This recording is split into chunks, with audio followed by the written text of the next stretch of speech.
Be mindful of how we use social media. It's not just about the platforms themselves. To the preservation of the national unity and democratic stability. Water is life, water is an essential service, and we must have to carry out the residents. Local communities are not only vital to the growth of society, but they also form the bedrock of humanitarian development.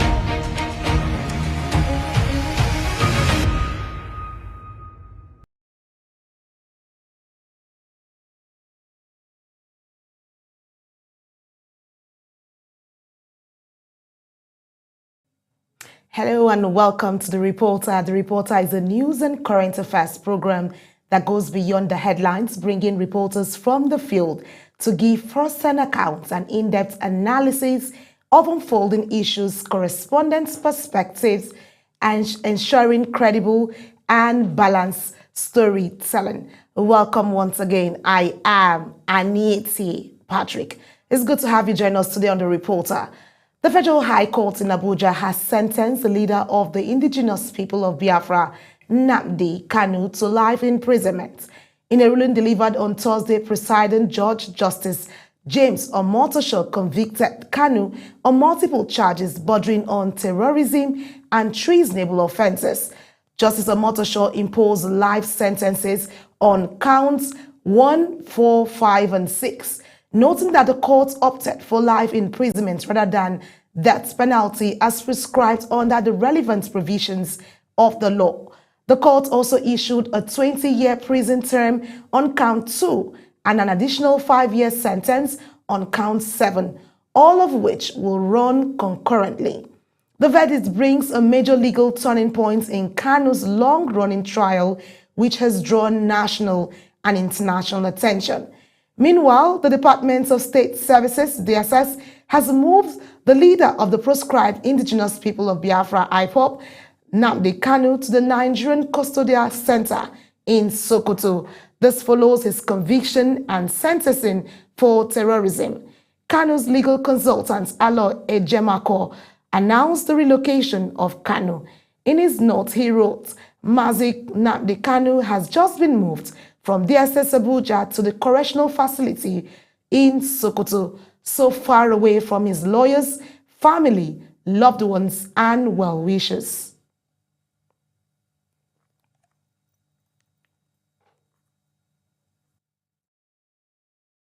God will punish you now and forever. Criminals. Any judgment, let it be on record. Any judgment in this court is rubbish. Ask him where is the law. Ask him what to show. Where is the law? Where is the law?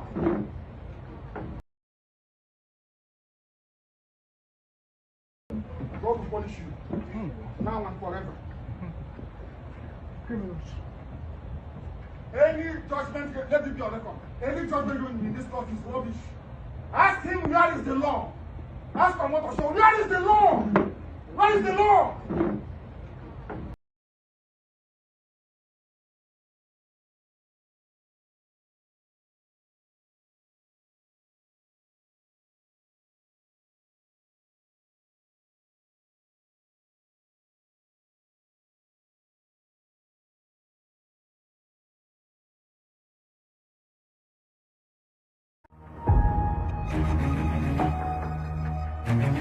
Be mindful of how we use social media. It's not just about the platforms themselves. To the preservation of the national unity and democratic stability. Water is life, water is an essential service, and we must have to carry out the residents. Local communities are not only vital to the growth of society, but they also form the bedrock of humanitarian development.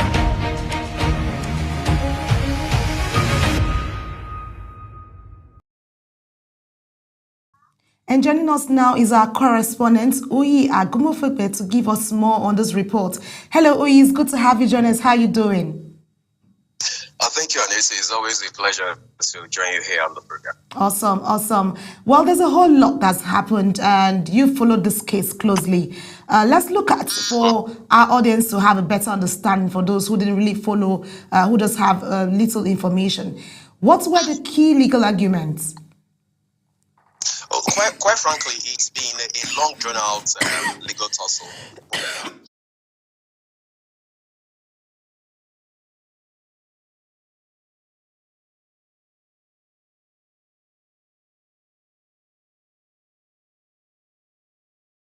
November 2025, it appeared there had been a closure to this case. But again, for perspective, and like you mentioned, for the benefit of our viewers, these particular charges were on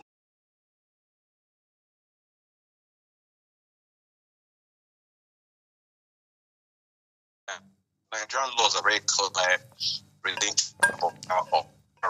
and of course, prosecution had gone ahead long to present very overwhelming electronic evidence against the defendants in Nnamdi Kanu. So, long and short of the story, he has now been convinced and sentenced to life imprisonment, even though the judge, Justice James Omotosho, had also made very clear that it's on humanitarian grounds that Kanu was sentenced to life imprisonment. Otherwise, the stiffest penalty would be death sentence.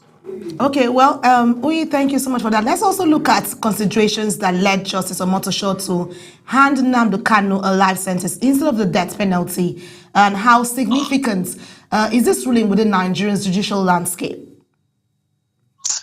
Yes, it sure is. Okay, again, Nnamdi Kanu's argument before now was that, look, there was no legal grounds on which he was being charged in this regard. And if you remember, not too long ago, very recently, he had disengaged all his legal representatives, all right, including a lawyer, Jimako, which some persons thought, on the one hand, was, if you like, it was not a very smart move, legally speaking. On the other hand, others said it was, on the long run, a legal tactic, or better still, strategy that he was adopting at that time. But all of that is immaterial now, because for the judge, the verdict is based on the evidence that had been presented. Therefore, the judge says that even though the law prescribes penalty as high or as stiff as death penalty, we are going to scale it down a little and hand you a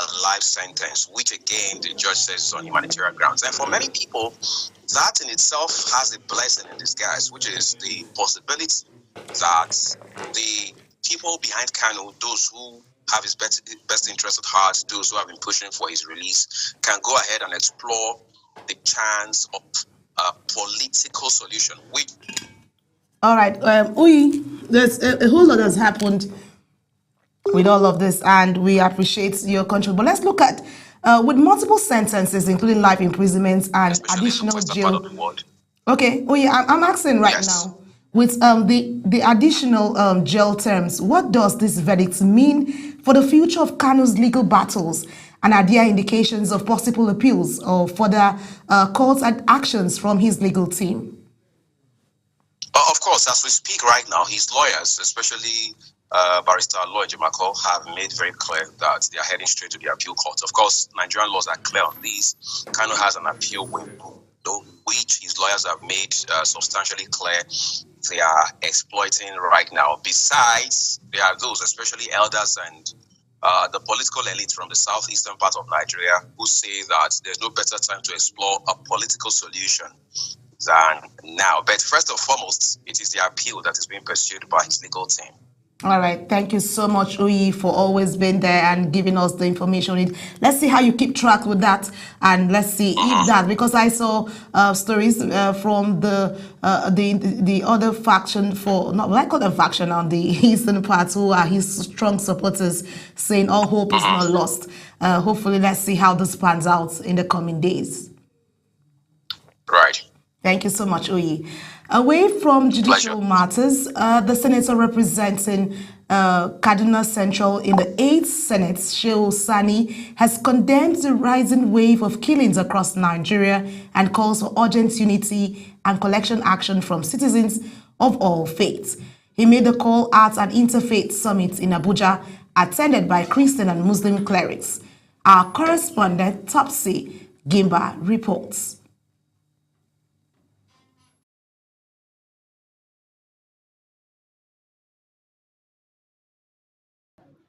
At the gathering, Senator Shehu Sani lamented the persistent attacks claiming lives, especially in northern communities, describing the region as a killing field overrun by armed criminals groups. He said the summit itself sends a clear message urging religious leaders not only to speak frankly among themselves, but also make a strong appeal to government for decisive intervention. I'm bringing you to speak to the power, to speak to those in the position of leadership and authority. Because the mistake we have always made in this country. The senator questioned how bandits riding on motorcycles continue to terrorize vulnerable communities without consequence, stressing that Nigeria should not be an exception to global examples where Christians and Muslims coexist peacefully. But our diversity is a blessing. And I can say this from my own personal experience. The nation of Ethiopia, they were Christians when Nigerians were worshiping idols, and they were Muslims when Nigerians were worshiping idols. The Archbishop Pentecostal from Plateau State, James Majid, said it is time to confront the truth about the killings. He called on authorities to urgently seek external support, if necessary, to halt the violence. We as Christians and Muslims have come together to say enough of this. The chief imam of Kaduna Polytechnic, Mala Abaka Siddiq, emphasized that Nigeria is already in a wartime situation, urging Christians and Muslims to stand together and defend the nation's unity. That does not stop us from practicing our own different faiths. A Christian will practice his own, faith in his own Christian way, and the Muslim souls. So there will be that, unity in diversity. Participants at the summit, organized by the Africa Freedom Foundation (YARI), AFF, proposed various approaches to end the insecurity bedeviling the country. Topsy Gimba, reporting for Global Television News.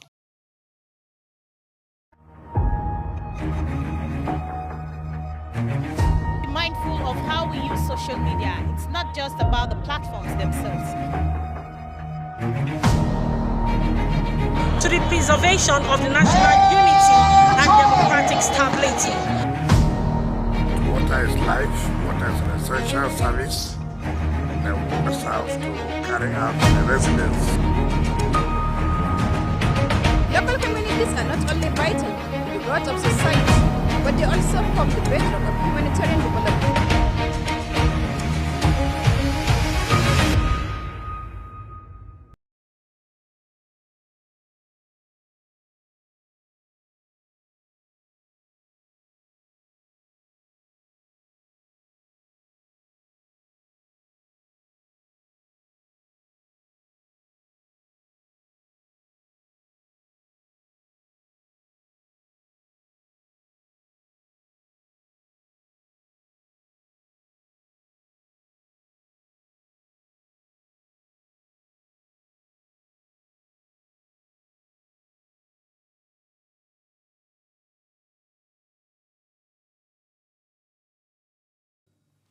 And joining me now in the studio live is our correspondent Topsy Gimba to give us updates on that report that went down. Hello, Topsy. It's good to have you. Thank you, Anita. Has there been your day? I know it's been a hectic one out there. Honestly, I can imagine that.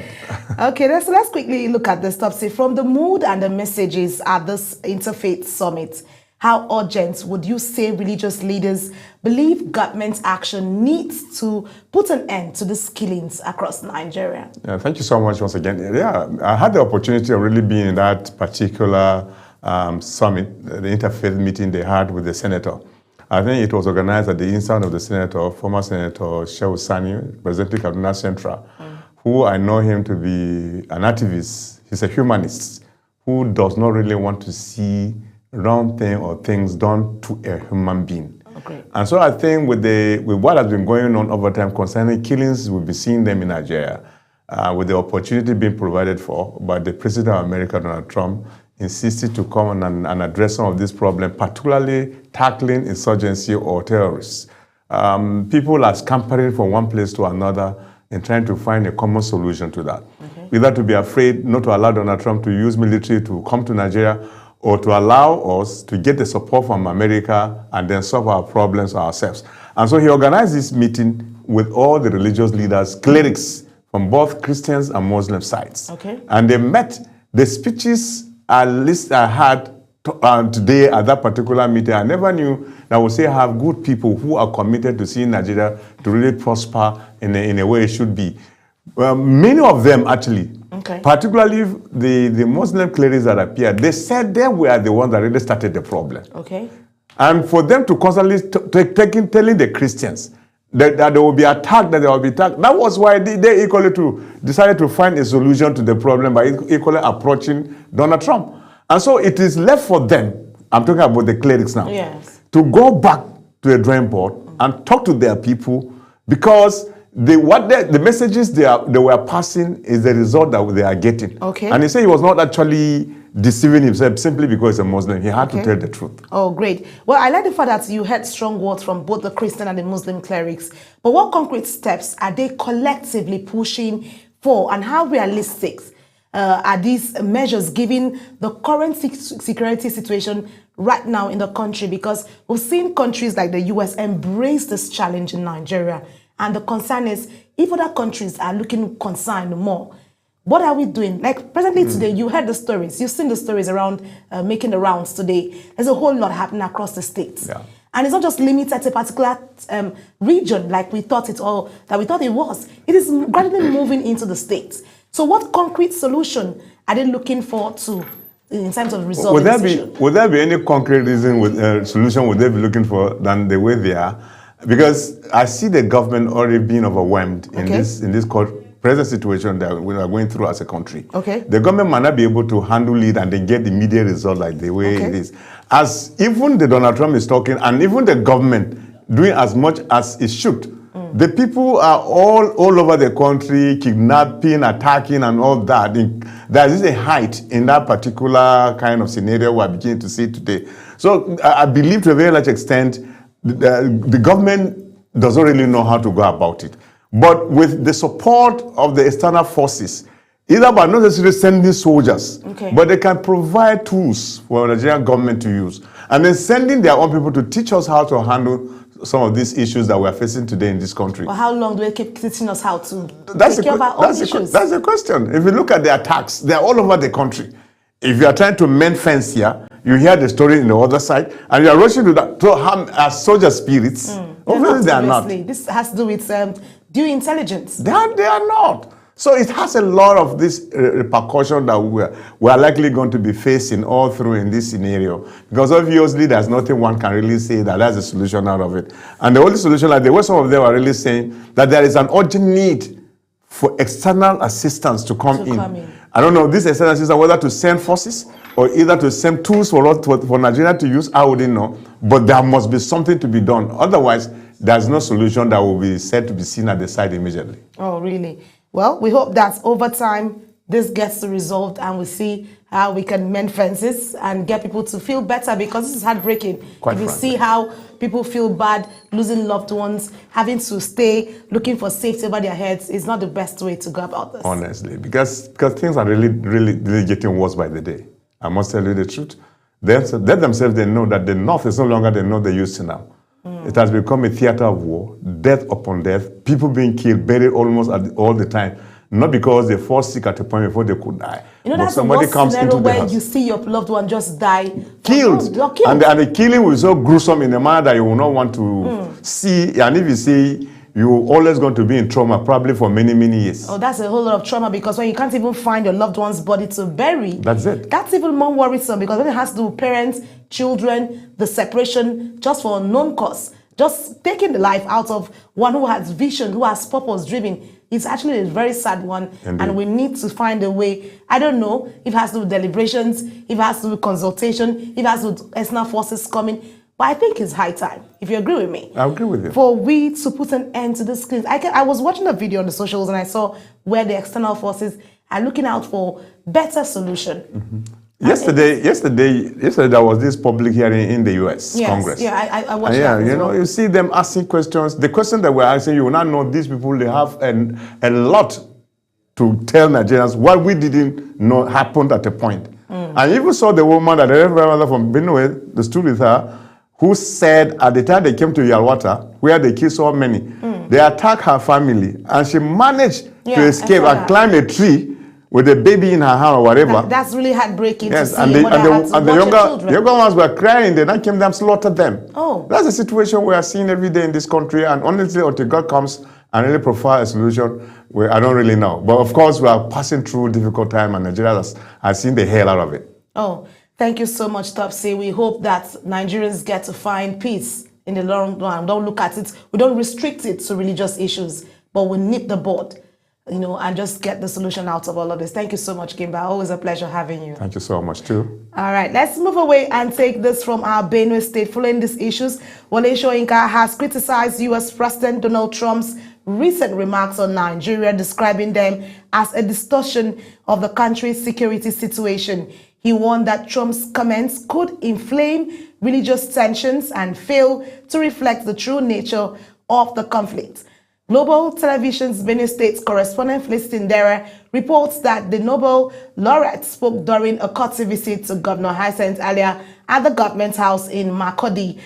His comments came in response to Trump's labeling of Nigeria as a country of particular concern, along with threats of possible military intervention over alleged persecution of Christians.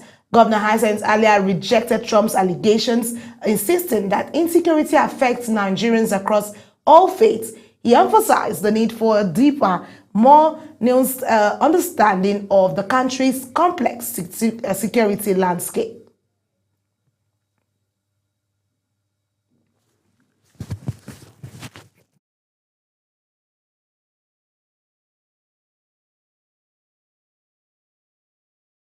Some difficulties. I will not accept aid from a madman. That's all I'm doing. And my definition of a madman, or woman for that matter, is one who, when he or she says, I'm helping you, is actually complicating. So I never denied that my people were killed. I still remain very firm that we have bandits, we have terrorists who come fully organized and destroy people, maim, kill. And the last time we had checked, as I have been consistently again, as I have been religiously stating, and